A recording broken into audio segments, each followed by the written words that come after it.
If you want to end your panic attacks, you have to make it your enemy.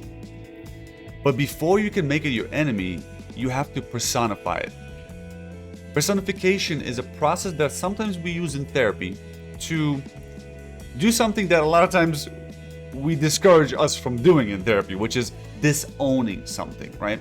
I actually want you to disown your panic attacks. I don't want you owning your panic attack. I don't want you thinking to yourself, wow, I actually think that these thoughts that I'm having, these crazy ass thoughts that I'm having about how I'm gonna have a heart attack, or I'm gonna go crazy, or I don't want you to think that those are legitimate thoughts.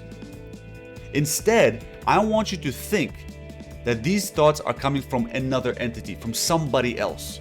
That's why I ask that you personify it. That's why I ask you to make it your enemy, right? It's an enemy that's out to get you. And it's you versus them, right? That's what I want you to make it like that. So personification is a thing. It's a thing we do in therapy every now and then. We don't always do that, but in certain circumstances we do. This is one of those circumstances.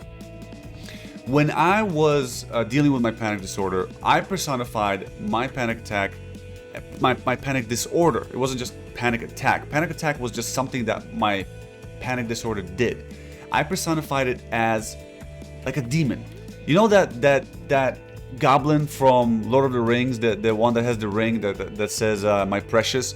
That's the one. That's what mine would look like. It was like a small little thing, but it was evil, right? And in my version of a panic disorder, I made up the story that I didn't make it up. It reflected reality, but I told myself I defined it as an entity that fed on my fear. Because that, by the way, yours does the same exact thing.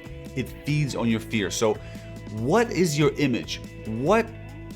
How are you going to personify your panic disorder?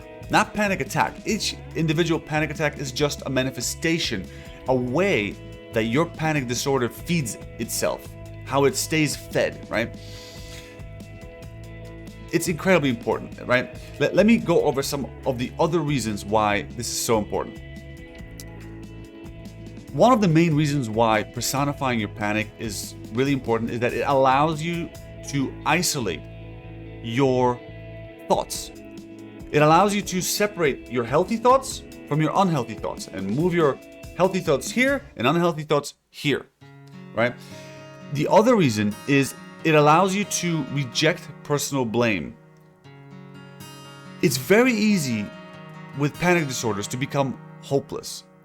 And what we know from just experience in actually psychoanalysis gifted us this little piece of wisdom. We know that anger turned inwards equals depression. The last thing I want you to do is to get depressed. And secondary depression with panic disorder is incredibly common. Feeling hopeless is incredibly common. One of the best antidotes to depression is to feel angry, to get angry at the thing or the person that's messing us up. So get angry. There's another reason why anger is very, very important, because anger is as good as courage. And we know this is wisdom from the ages. There's, I forget what this quote was, but it's some old timers, like generals from way back when, from like medieval times. They wrote this, if you can't get your troops, if you don't have enough time to train your troops to make them courageous, to make them disciplined. Oh no, it was anger is as good as discipline. That's what the quote was. Anger is as good as discipline. And discipline was a form of courage, right? If you don't want your troops running away, then you got to get them disciplined. And if you don't have time to do that, make your troops really, really angry at the enemy, and they won't rout, right? So anger is as good as courage, okay? That's another reason, because with panic disorder, it's all terror, right? It's all fear. And the solution isn't to run away.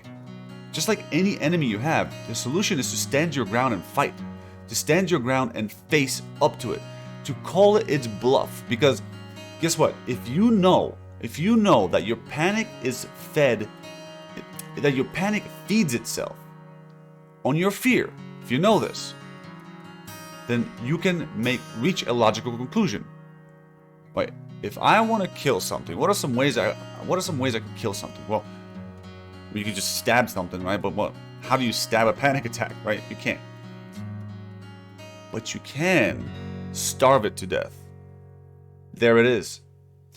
That's your way of attacking your panic. That's how you can channel that anger. Channel that anger, which is courage essentially, to stop being afraid from it, to stop being afraid of it. Know that every time when it tells you something terrifying that's going to happen, and you say, go ahead, try it, go ahead, do it, make that terrible thing happen, you're calling its bluff, right? That's the other thing you have to realize. You have to realize that everything your panic does is a bluff. It's all a bluff. It says you're going to suffocate to death. It says you're going to die from a heart attack. It says this is going to happen, that's going to happen. You have to call its bluff, and you can use the anger as a form of courage that's going to drive you to call its bluff. So I hope you found this useful. Hit the like button, subscribe, and I will see you in the next video.